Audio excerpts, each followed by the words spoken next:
거 봐라. 호주 영주권 포기하더니 그럴 줄 알았다.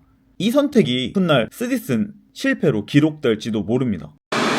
안녕하세요. 최근에 올린 영상들에 정말 많은 분들이 걱정 섞인 댓글을 남겨주셨습니다. 8년이나 살았는데 영주권 포기하면 무조건 후회한다. 일본은 꼰대 문화에 비싸고 급여도 낮은데 굳이 왜 사서 고생하러 가냐. 진심 어린 마음으로 걱정해 주시고 아쉬워해 주시는 댓글들을 하나하나 읽으면서 참 감사했습니다. 사실 저도 인간인지라 고민이 왜 없었겠습니까? 8년이란 세월이 결코 짧은 시간은 아니니까요. 하지만 저는 오늘 단순히 충동적인 결정이 아니라 제가 왜 제2의 고향인 호주를 뒤로하고 일본이라는 새로운 둥지를 선택하게 되었는지 제 솔직한 생각과 현실적인 계산을 좀 나눠보려고 합니다. 8년 전 단돈 200만원 들고 호주에 왔었습니다. 만약 한국에 계속 있었다면 모으기 힘들었을 큰 돈을 이곳에서 악착같이 모았고 삶의 여유도 생겼습니다. 호주는 저에게 정말 고맙고 사랑스러운 나라입니다.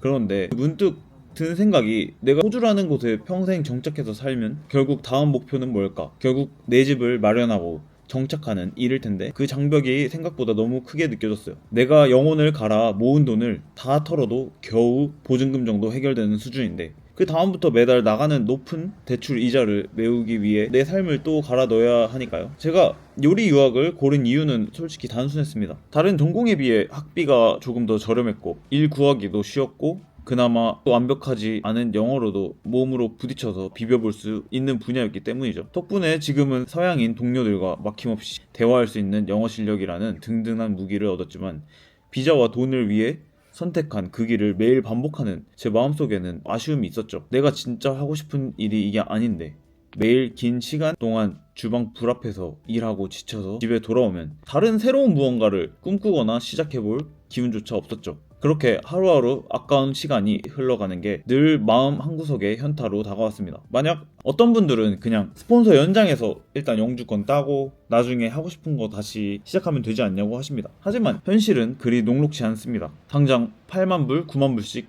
받던 요리사 일을 그만두고 아예 새로운 분야를 최저시급부터 시작하게 되면 수입이 반토막 났는데 그 상황에서 제가 원하던 주택 구입하고 나면 매달 나가는 대출 상환금의 압박 속에서 그런 모험을 강행하기라는 불가능에 가깝죠. 결국 비자와 빚 때문에 하기 싫은 일을 평생 붙들고 갈 확률이 너무 높았죠. 요새 많은 분들이 대출을 받아서 투자용 주택을 여러 채 굴리며 자산을 늘리는 게 대세라고들 하십니다. 물론 훌륭한 방법이지만 제 성향상 그렇게 무리하게 버리지를 일으켰다가 만약에 제가 크게 다치거나 삶에 예상치 못한 삐끗함이 생긴다면 한순에 무너질 수 있다는 불안감이 컸죠. 다행히 저는 호주에서 모은 자금들을 그냥 통장에 묶어두지 않고 미국 주식이나 ETF에 적절히 분산해 두었습니다. 굳이 무리해서 호주 부동산에 묶어두지 않아도 시장에서 연평균 상승률로 내 자산을 알아서 굴러가주는 시스템을 만들어 두는 거죠. 이 든든한 자산이 생기고 나니 이제는 내가 진짜 원했던 삶을 살 수 있겠다는 자신감이 생겼어요.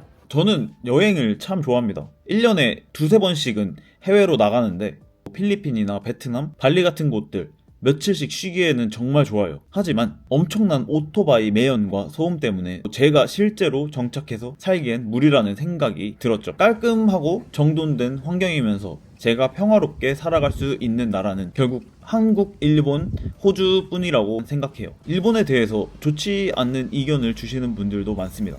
물가도 비싸고 세금도 다 뜯긴다고 걱정해 주시죠. 실제로 일본의 주민세, 건강보험, 연금 같은 세금 체계를 보면 숨이 막히는 건 사실입니다. 하지만 뒤집어 생각해보면 호주도 만만치 않죠. 호주에서 내 집을 가지면 매년 나가는 카운슬 비용, 물세, 특히 조금만 망가져도 엄청난 돈이 깨지는 보수 비용과 아파트에 산다고 하면 아파트 관리비 같은 숨은 지출들이 어마어마하죠. 비교해보면 결국 그거나 비슷하다는 계산이 나왔어요. 게다가 일본은 제가 가진 달러 자산을 지키면서 활용하기에 참 매력적인 나라예요. 투자금에서 나오는 수익은 일본의 니사, 투자 제도 같은 좋은 혜택들을 적극적으로 활용해 세금을 아끼면서 불려나가고 집을 사거나 공간을 마련할 때는 세계 최저 수준의 저금리 대출 제도를 이용해 이자 부담을 극단적으로 낮출 수 있으니까요. 제가 굴리는 자금의 효율이 다른 나라보다 훨씬 극대화되는 셈이죠. 마음속에는 아주 오래전부터 품어오는 꿈이 하나 있어요. 바로 저만의 게스트하우스를 운영하는 것입니다. 10년 전 한 게스트하우스에서 제 인생의 롤모델을 만났습니다. 30대의 나이에 4, 5개 국어를 능숙하게 구사하면서 사람들과 어우러지던 한 대만인 아저씨였었는데, 그 사람이 가진 자유로운 에너지와 영감이 저를 한국 밖으로, 이 넓은 세상으로 등 떠밀어준 장본인이었어요. 그때 받았던 영감과 울림은 지금도 제 머릿속에 지워지지 않는 나침반처럼 남아있죠. 저는 언어를 배우고 새로운 사람들을 만나 그들의 삶을 듣고 소통하는 걸 본능적으로 좋아합니다. 8년 동안 호주 주방에서 거칠게 부딪히며 쌓아올린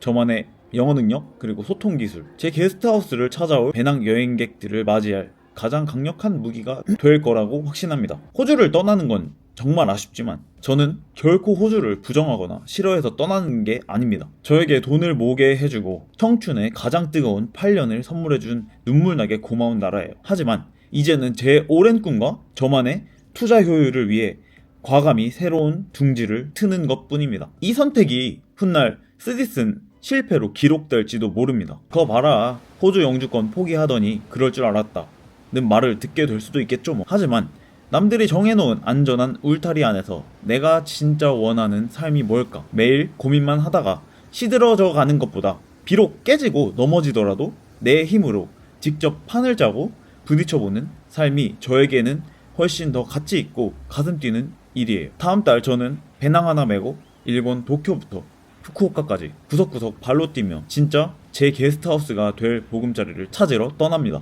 30대의 백수가 진짜 게스트하우스 사장으로 거듭나는 과정, 보란듯이 구르는 생존기를 있는 그대로 보여드릴게요. 저와 함께 이 가슴 뛰는 모습을 지켜봐 주실 분들은 구독과 좋아요로 응원해 주시면 감사하겠습니다. 지금까지 제 얘기 들어주셔서 감사합니다.